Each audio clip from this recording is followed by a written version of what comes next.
Aircraft leasing company ALC has placed the second largest Airbus order of the 2020 Dubai Airshow. In doing so, it became the first customer to order the hotly anticipated Airbus A350 freighter. The plane maker first revealed that the aircraft was on the cards during the summer.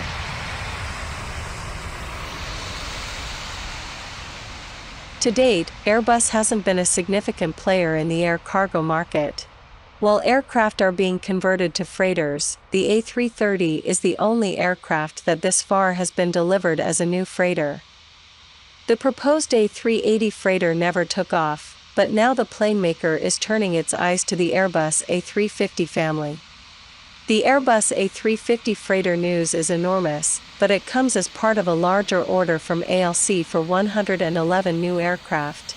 The order was placed on the second day of the airshow and comes after Indigo Partners ordered 255 aircraft from the A320 family.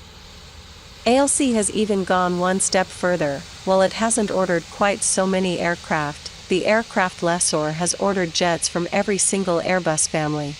The order is yet to be finalized, and this stage is a letter of intent. However, once the order is signed, ALC will become one of Airbus's largest customers and have the biggest single order book for the Airbus A220. Airbus launched the A350 freighter in late July during its second-half results presentation.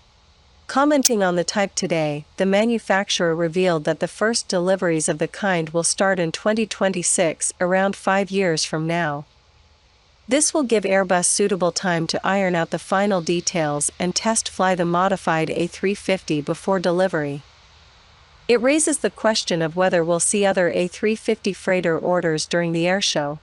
Airbus launched the A321XLR at the 2019 Paris Airshow, leading to a flurry of orders. We already know that other operators are interested in the A350 freighter. In September, Chief Commercial Officer Christian Scherer revealed that the jet was seeing strong interest. Today, he announced that the forecast is for demand for 900 aircraft.